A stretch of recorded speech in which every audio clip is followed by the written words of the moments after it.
Little Snow White by the Brothers Grimm.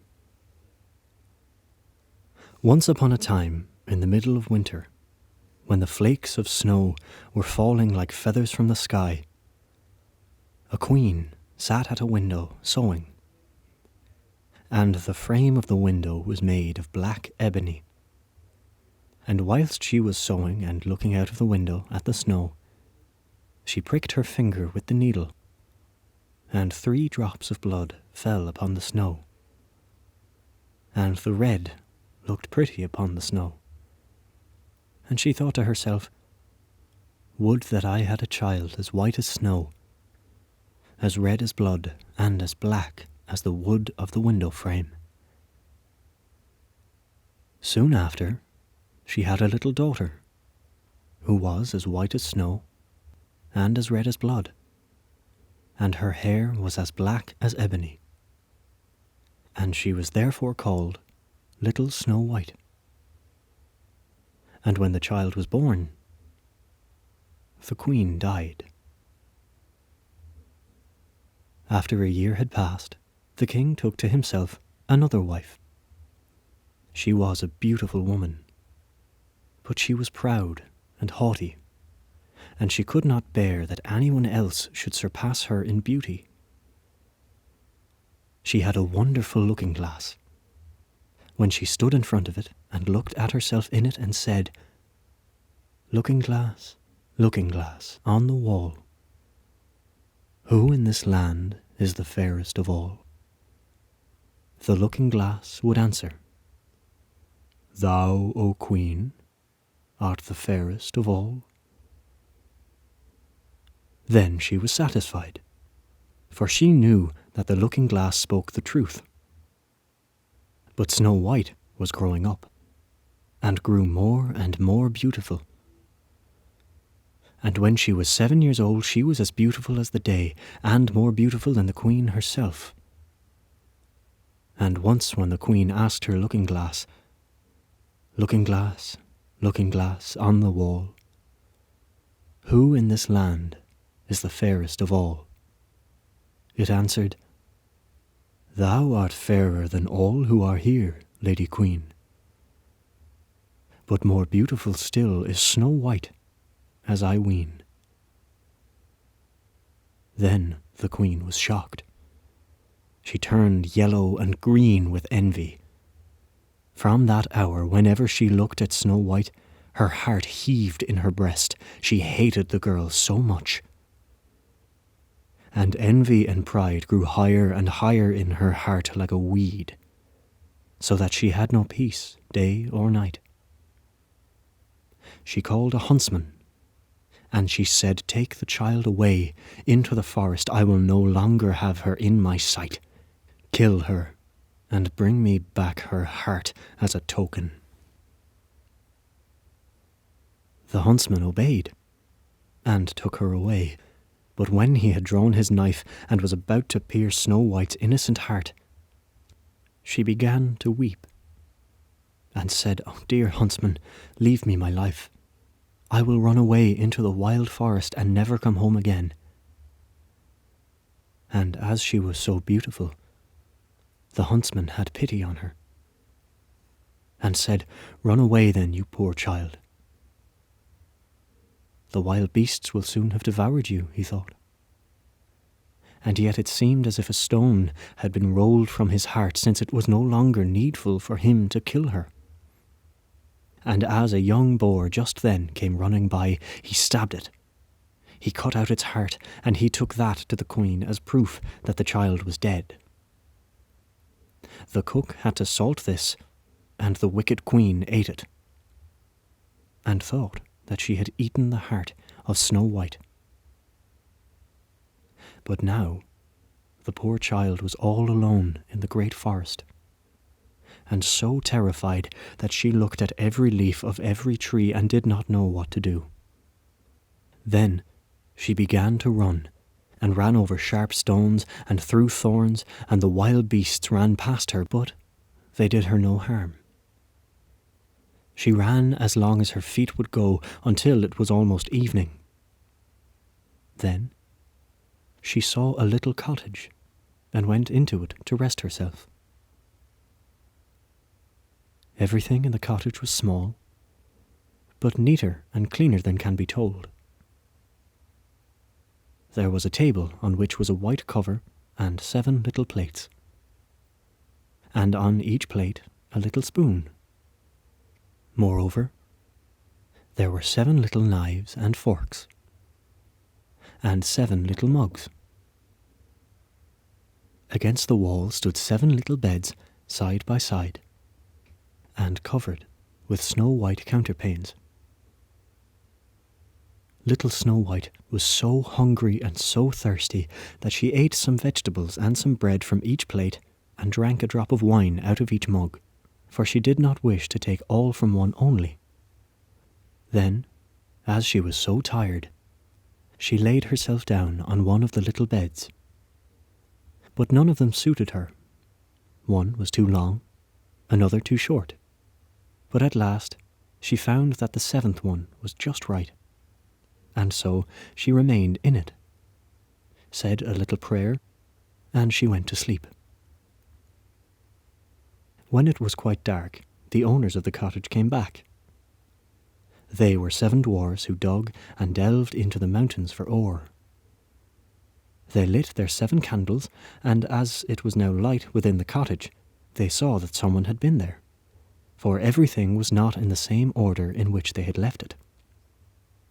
The first said, "Who has been sitting on my chair?" The second, "Who has been eating off my plate?" The third, "Who has been taking some of my bread?" The fourth, "Who has been eating my vegetables?" The fifth, "Who has been using my fork?" The sixth, "Who has been cutting with my knife?" The seventh, "Who has been drinking out of my mug?" Then the first looked round and saw that there was a little hole on his bed. And he said, "Who has been getting into my bed?" The others came up and each called out, "Somebody has been lying in my bed too." But the 7th, when he looked at his bed, saw little Snow White, who was lying asleep therein. And he called the others, who came running up, and they cried out with astonishment, and brought their 7 little candles, and let the light fall on little Snow White. "Oh heavens," cried they, "what a lovely child!"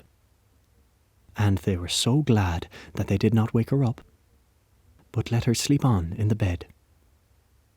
And the 7th dwarf slept with his companions, 1 hour with each, and so got through the night. When it was morning, little Snow White awoke, and was frightened when she saw the 7 dwarfs. But they were friendly, and asked her what her name was. "My name is Little Snow White," she answered. "How have you come to our house?" said the dwarfs. Then she told them that her stepmother had wished to have her killed, but that the huntsman had spared her life, and that she had run for the whole day until at last she had found their dwelling.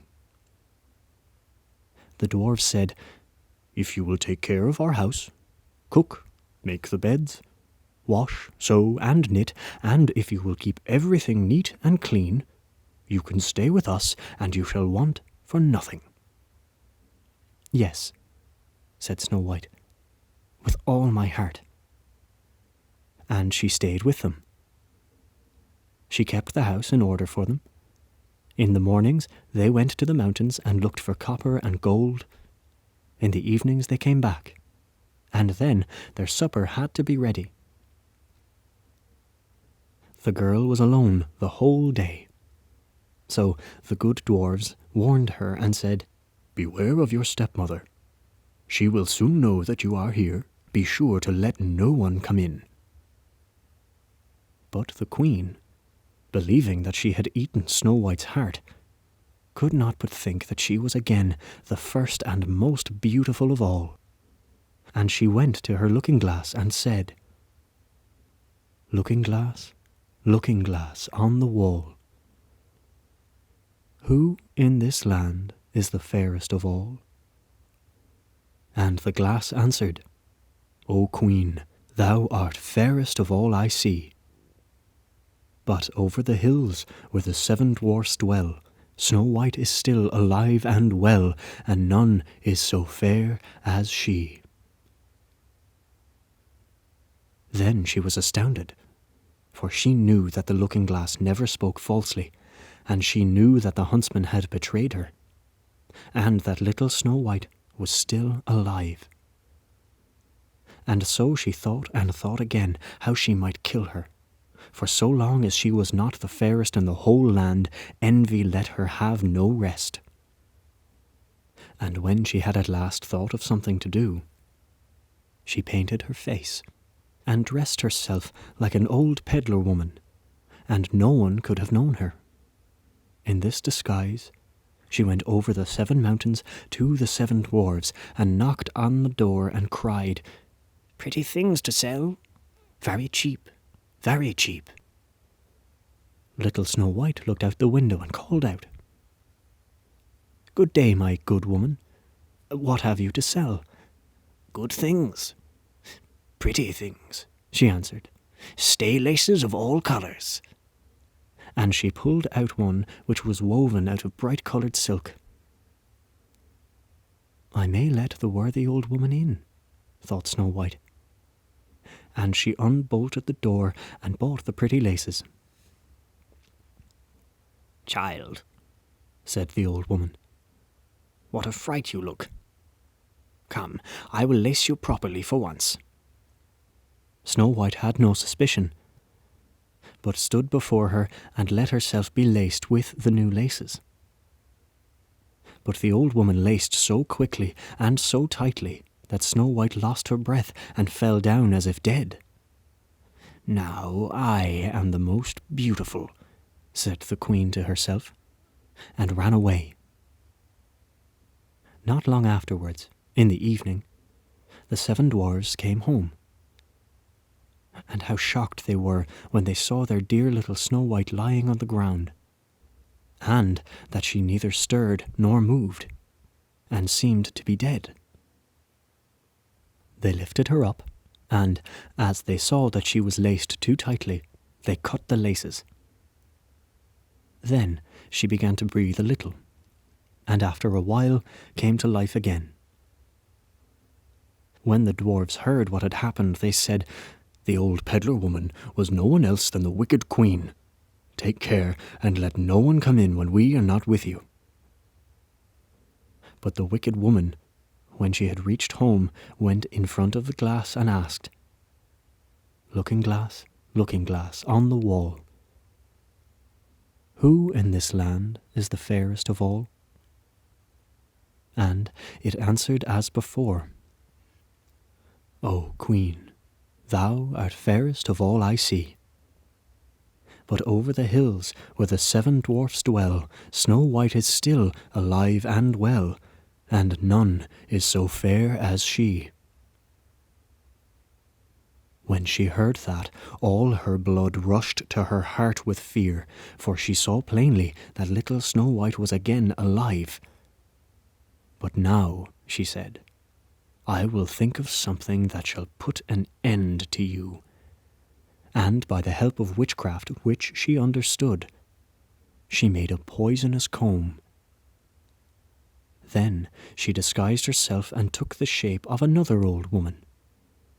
So she went over the 7 mountains to the 7 dwarves, knocked at the door and cried, "Good things to sell, cheap, cheap." Little Snow White looked out and said, "Go away. I cannot let anyone come in."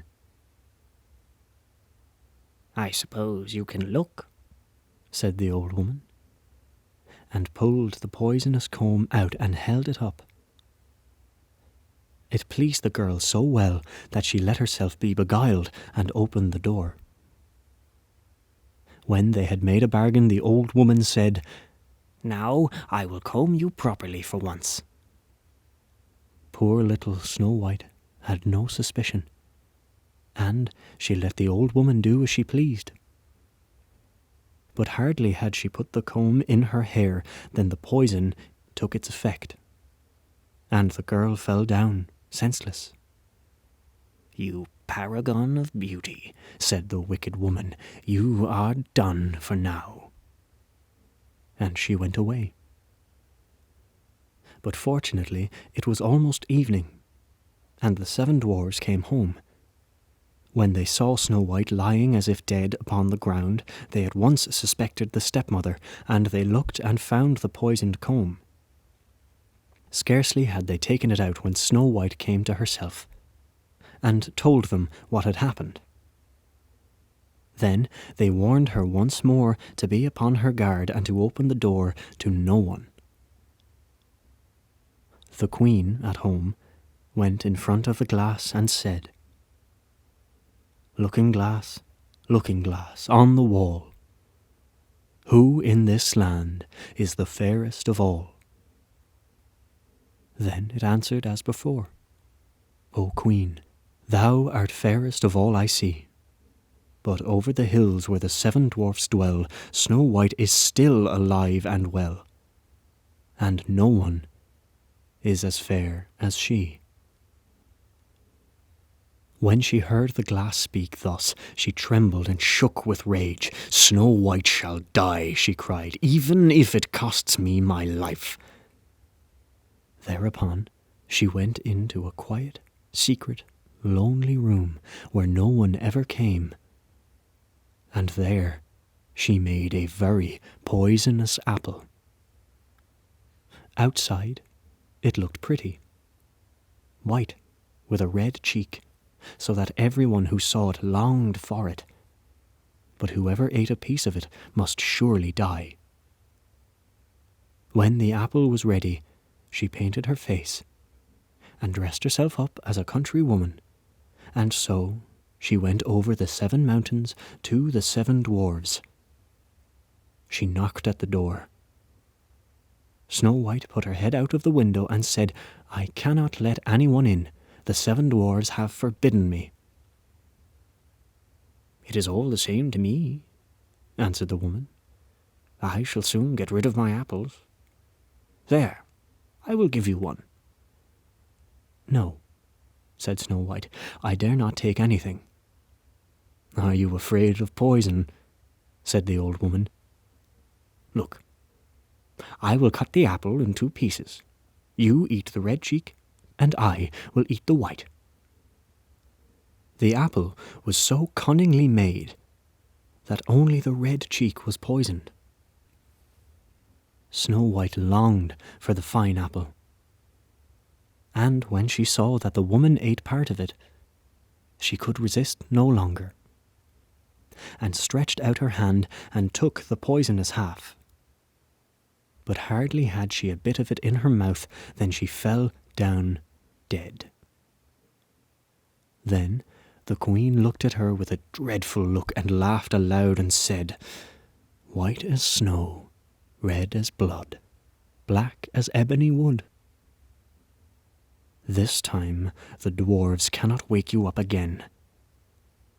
And when she asked of the looking-glass at home, looking glass on the wall, who in this land is the fairest of all?" it answered at last, "O Queen, in this land thou art fairest of all."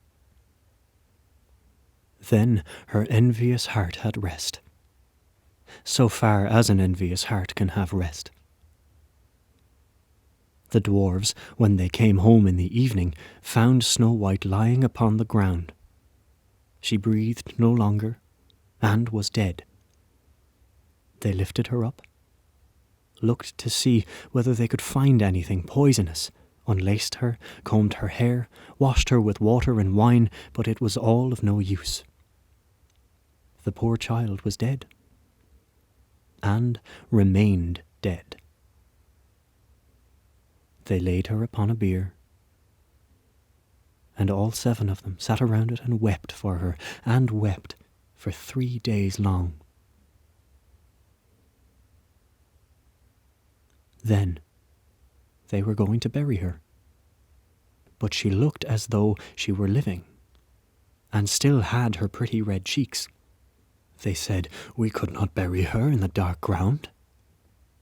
and they had a transparent coffin of glass made, so that she could be seen from all sides. And they laid her in it, and wrote her name upon it in golden letters, and that she was a king's daughter. Then they put the coffin out upon the mountain, and one of them always stayed by it and watched it.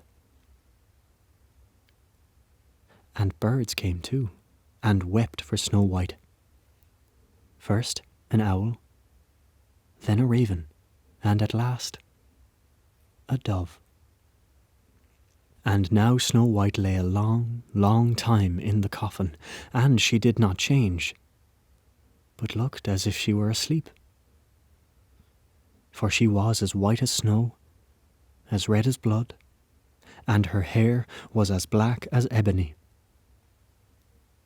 It happened, however, that a king's son came into the forest, and went to the dwarf's house to spend the night.